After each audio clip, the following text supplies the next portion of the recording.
Two Swedes and a Canuck. Today, I wanted to use this as an opportunity to dive into some interesting notes on Vancouver Canucks' $11.6 million superstar Elias Pettersson, the progression of Tom Willander, as well as the potential future for one Braden Cootes. Starting out with Elias Pettersson, obviously, all eyes are going to be on Petey. When they're not on Team Canada or on JT Miller and Quinn Hughes on Team USA, eyes will be on Jacob Markstrom and Elias Pettersson playing for Team Sweden. Pettersson, by the way, probably going to be on the line with Mika Zibanejad and Rickard Rakell on his wings. There was a funny post on the Canucks subreddit. It was like, oh, Pettersson and Mika Zibanejad. I wonder what these guys end up talking about. Let me go out there and find it. It's just so funny right here. I wonder what they're discussing. Yeah, I wonder. But also, the reason we're talking about Elias Pettersson in today's video is because of what Ian McIntyre went out there and posted on Sportsnet.ca earlier yesterday. How Sweden's Pettersson is ready to embrace pressure and responsibility at the Winter Olympic Games. We'll leave a link in the description to this article if you want to go out there and read it yourself, but there are so many fun quotes from EP40 as to his history watching the games, where he grew up, and his entire memory being a part of the Swedish crowd. He went out there and talked about Lundqvist and how Pettersson wanted to be like Lundqvist. That was awesome.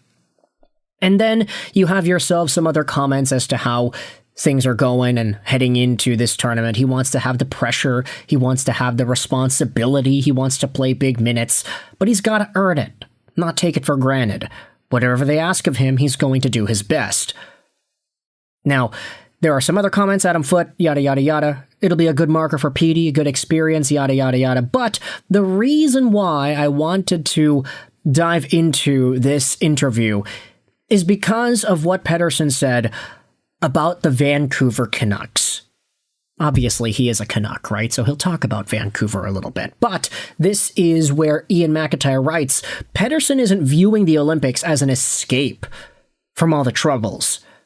It's easy to say it's nice to go to the Olympics, Petey said.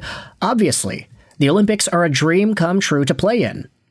But these are my guys here in Vancouver that I play with and battle with. I don't want to get out of that. I'm not looking for any outs to get away from this. Like, we're going to try to turn this around, and I want to be a part of that. I'm very excited for the Olympics, but it's not an out. Linus Karlsson said about Elias Pettersson, he's a leader. I mean, you can see how he blocks shots, how he works so hard at both ends. He's maybe not the most vocal guy, but he works hard for the team. He's going to be a big part of Team Sweden, and they're going to need him to play really good to have a chance to win. And I think he's going to do that. He wants everything for the team. That's just how it is. You had, I was about to say Erik Karlsson. No, it's Linus Karlsson. Some people show emotion and some people don't show it, Höglander said. But Petey cares a lot about the game. And especially now you're fighting for your country. It's not that often you get to play at the Olympics, so he cares a lot. And I know he's super excited to go there. Now, the excitement obviously is great, but these comments right here. Man, if you didn't think Elias Pettersson was a Vancouver guy, I wouldn't really blame you. But reading this and seeing what he has to say about how the Olympics are not going to be an escape from Vancouver, it's not an out.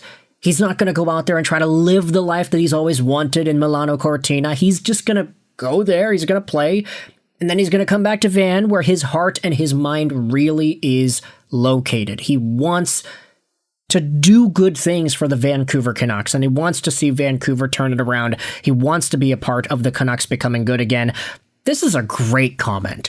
This is probably like the most inspiring thing I think we've seen out of Elias Pettersson over the past 10 years. 10 years? He was drafted 9 years ago. Yeah, 10 years. Petey is a guy that, based off the way he plays, you can tell. You know, he has talent defensively. He knows how to back check. He knows how to track guys. He knows how to block shots. He really did get better defensively under Rick Tocchet. Yes, did it take away a lot out of his offensive game? Absolutely. But this is a guy who wants to see the best for Vancouver, and whether or not that changes your assessment of him and his future with the Canucks, that's up to you. You can let me know your thoughts in the comments whether or not that actually is a relevant talking point at this stage. But I just wanted to give some light on PD. What a nice thing to go out there and say. That's great.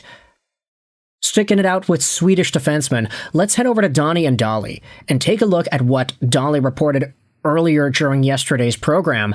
I was told that Tom Willander went back to Sweden to do some work on his game with his strength and mobility coach. Dollywall Sports sharing what Alvin and Willander are up to during the Olympic break. Now that is obviously great too. Tom Willander has been one of Vancouver's best defensemen this season. I don't think that's too hyperbolic to go out there and say this is a very, very talented player. And even though he is only 21 years old, he's gone out there with 16 points in 45 games. That's not bad. Until you realize that he actually has 4 points in his last 10. He's been starting to score some goals. He's been starting to get some points. Vancouver doesn't really score many goals in general, so Tom Willander getting the production out there as a rookie, not bad. Not to mention his strength and mobility coach going out there and giving him some more reps. Funny reply going out there over here from DG. It's so funny. The Vancouver Canucks have their best defensive prospect and their second best demon on the team, and they tried to screw this guy over on an ELC contract. Pure trash. And does anybody remember that? It was a big issue last year, wasn't it? Oh, when will the Canucks sign Tom Willander? Will he be available for the Canucks? Are they going to make him go back to college for another year?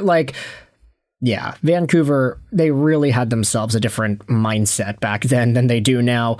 Oh, now we're rebuilding. Even though we are going to be rebuilding 2-3 years ago. Nope, actually, we're doing it now because we are trading away JT and we're trading away Quinn Hughes. Anyways, Tom Willander, love that.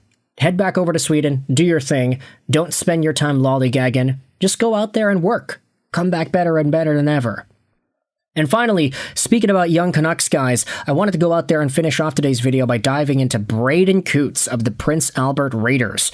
We all recognize that he ended up getting traded from Seattle to Prince Albert. Well, he's already essentially matched his point production with his new team. He had 23 points in 17 Thunderbirds games. He's got 22 points in 15 Raiders games over here. Take a look at the WHL standings and you will see that, hey, guess what? The Thunderbirds, they're not really doing all too hot this season. They are in the last place position of the Western U.S. Conference Division. Meanwhile, the brand new Prince Albert Raiders are one of the best teams in the entire league, second in the league behind the Everett Silvertips in overall points. So Braden Cootes is on a pretty stacked team. He's still found himself production, and you take a look at this little stretch here, right there. 1 goal, 3 points, 2 points, 2 points, goal, 3 points, 3 points. He's gone out there and totally started lighting things up with a way over point per game clip. Dave Hall went out there and said this, Braden Cootes, he turns 19 today, or yesterday. Thanks to a 6-point birthday weekend, he is up to 45 points in 32 games. Since Cootes joined the lineup, the Raiders are 12-1, and they have clinched a playoff spot as the Eastern Conference's top team. And what really gets me excited about the future of Braden Cootes is that he will be 19 for all of next season, up until, February 9th when he turns 20. But this is a rule that I think we should be really ready to dive into. That new AHL rule kicking in next year. Cootes and Pettersson down the middle and Abby. I think the Vancouver Canucks and every NHL team will be allowed one 19-year-old in the A. I'm not too sure if Vancouver should use one on the other guys, but Braden Cootes, he's a pretty good candidate based off of what he had done this preseason and the fact that he was able to become the first 18-year-old to debut at the beginning of the season with the Canucks since Peter Nedved back in the 90s. Lots of history there. Braden's going to be a good one, isn't he?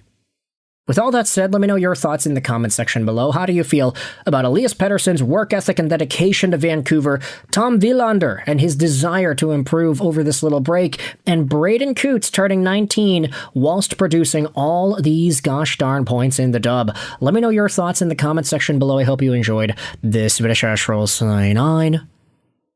And bye.